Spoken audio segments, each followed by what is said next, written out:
Gold, trusted gold buyers. మీరు తాకట్టు పెట్టిన బంగారాన్ని విడిపించి ఈ రోజు ఉన్న మార్కెట్ ధరకు కొనబడను. ఉపగ్రహాల్ని మనం ఏ విధంగా దర్శించుకోవాలి పూర్తిగా చెప్పండి. ఇక్కడ ఏంటంటే నీకు భావన ఏంటి మైండ్లో, అమ్మో శనిని ముట్టుకుంటే నాకు శని పట్టుకుంటుంది, అలా అయితే ఇంకేం అసలు అలా ఏం కాదు. కొంతమంది ఆంజనేయ పాదాలు పట్టుకుంటే శని వస్తుంది, ఏంటది పాదాల దగ్గర తొక్కి పెట్టాడు కాబట్టి అక్కడ ముట్టుకుంటే శని వస్తుంది, అంత ఈజీగా వస్తుంది అనుకుంటున్నారు. ఒక కర్మ రావడం అంటే, శని అంటే కర్మ, అందులో గుడ్ ఉంటుంది బ్యాడ్ ఉంటుంది, అంత ఈజీగా వచ్చేసేటట్టయితే ఇంకేమి, అంతే కదా.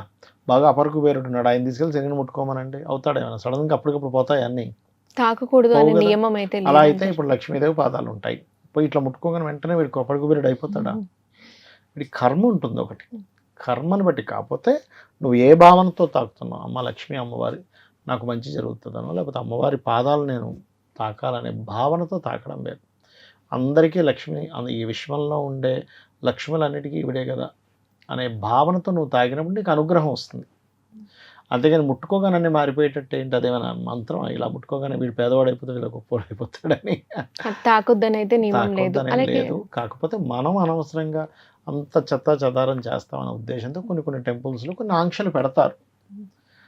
అందులో కొన్ని ఇప్పుడు కొన్ని శివాలయాల్లో కొన్ని తాకొచ్చు కొన్ని తాకడం ఉంటాయి, అవి వేరు మళ్ళీ. అట్లా ఇప్పుడు మనకి స్వయంభూ కొన్ని ఉంటుంటాయి. ఇప్పుడు శ్రీశైలం వెళ్ళాం, అక్కడ స్పర్శ దర్శనం అని ఉంటుంది, లేకపోతే కాశీ వెళ్ళాం, అలా స్పర్శ దర్శనాలు ఉంటాయి, అలాంటివి తాకొచ్చు, కొన్ని తాకకూడని కొన్ని ఉంటాయి. అట్లా అది తాకేవా తాకకూడని దాన్ని బట్టి వాళ్ళు తాకుతూ ఉంటారు. అట్లా అయితే గురూజీ, మనం దేవాలయ దర్శనం, కొందరు ఏంటంటే ఎప్పుడో వారికి కష్టాలు బాధలు వచ్చినప్పుడే దేవాలయం ఉందనేది గుర్తొస్తుంది, అప్పుడు వెళ్తూ ఉంటారు. కొందరు ఎప్పుడు దర్శించుకుంటూ ఉంటారు. అసలు ఆలయ దర్శనం అనేది మనం ఎప్పుడెప్పుడు చేసుకుంటూ ఉంటాం వల్ల మనలో పాజిటివ్ ఎనర్జీ కావచ్చు, మనకి శుభం కలుగుతుంది అని. మన ధర్మం ఆలయానికి వెళ్ళడం.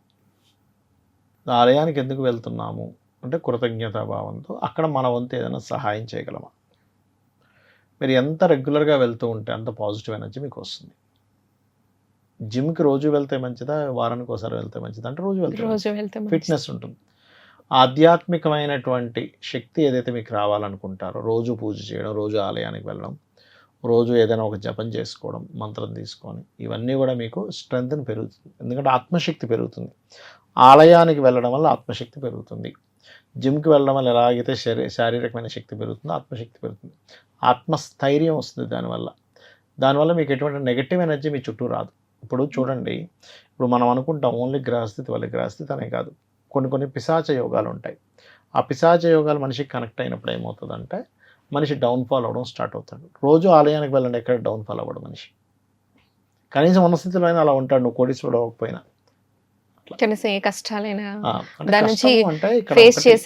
ఒకటి ఎగ్జాక్ట్లీ మీరు అన్నట్టుగా ఫేస్ చేసే స్ట్రెంత్ వస్తుంది, కష్టం రాకపోవడం కాదు, కష్టాన్ని తట్టుకునే శక్తి వస్తుంది.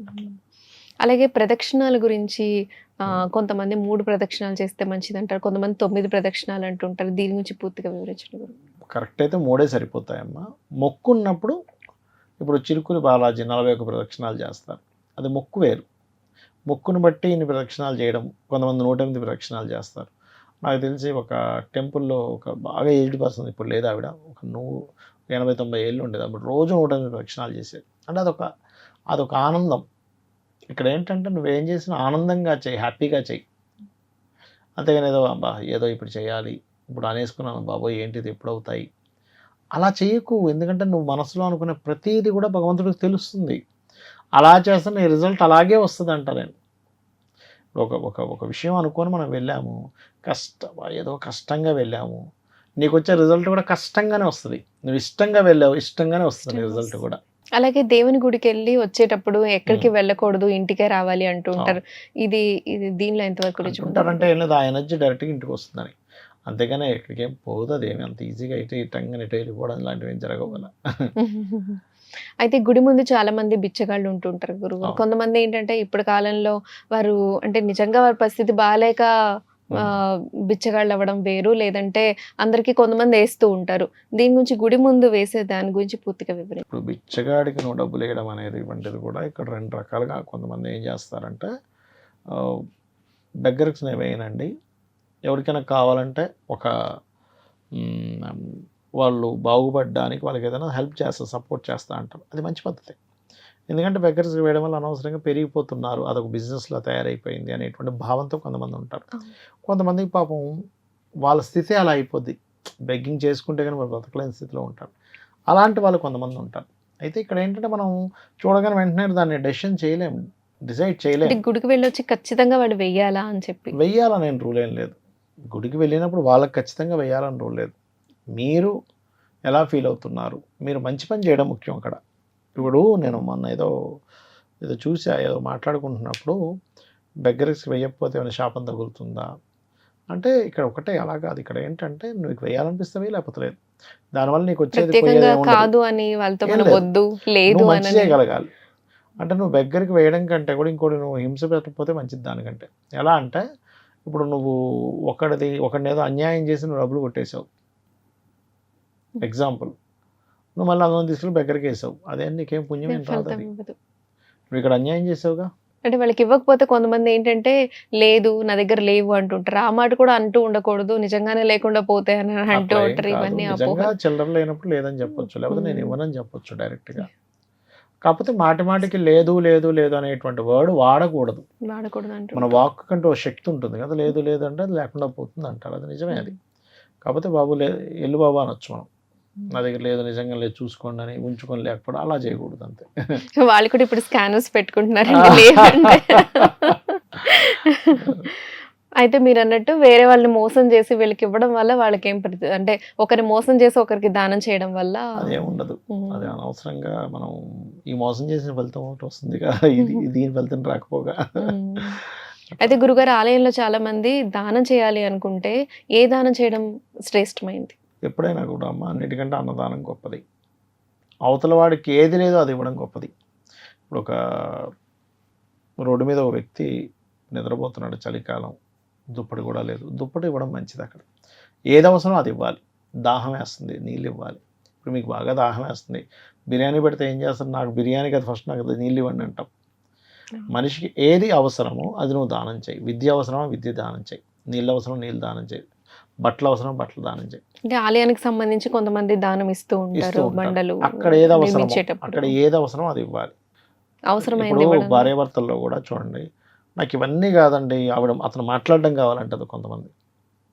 ఏంటి నీకు నగలు కొనిస్తున్నాను, నీ పేరు మీద ల్యాండ్ కొన్నాను, నీ పేరు మీద కారు కొన్నాను, ఇవన్నీ నాకు వద్దు, నువ్వు అసలు స్పెండ్ చేయట్లేదు, నాకు అది అవసరం అంటది భార్య లేదా భర్త అంటాడు. అప్పుడు వాళ్ళకి అదే అవసరం. అర్థమైందా మీకు? అది అవతల వాళ్ళకి ఏం కావాలో అది నువ్వు ప్రొవైడ్ చేయగలిగితే దట్ ఈస్ ద గుడ్ అంట నేను. అది మాట సాయం కావచ్చు, ఎమోషనల్ సపోర్ట్ కావచ్చు, లేకపోతే ఇంకేదైనా కావచ్చు.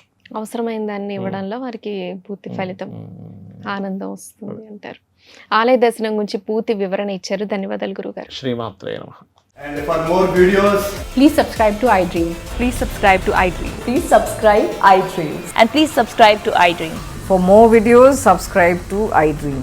please like, share and subscribe to the channel. Congratulations, iDream. Subscribe to iDream. Subscribe to iDream. So subscribe to iDream Media.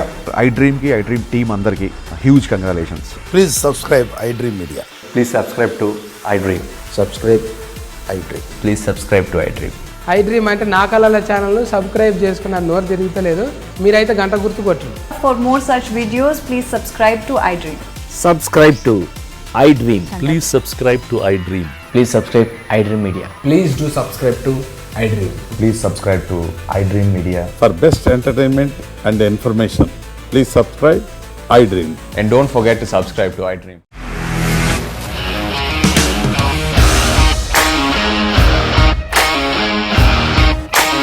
ఇండస్ట్రీలో కమిట్మెంట్ ఇష్యూస్ వస్తే నీకు కూడా వచ్చినట్టు మార్నింగ్ తీసుకెళ్ళారంటే కొద్ది పడేసారు.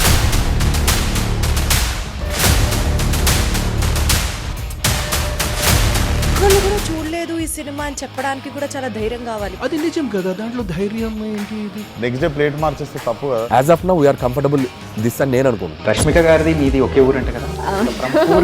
నీకు కోపం వచ్చిందంటే బాగా తిట్టేత్తరా? తిట్టేద్దామండి. నిజంగా గేమ్ ని ఎలా చేంజ్ చేయగలిగారు? ఏపీఎస్ఎఫ్సి వాళ్ళకి 6 నెలల్లో నేను 6 లక్షలు కట్టా. బిజినెస్ చేయాలనుకుంటే it is as difficult as riding a tiger.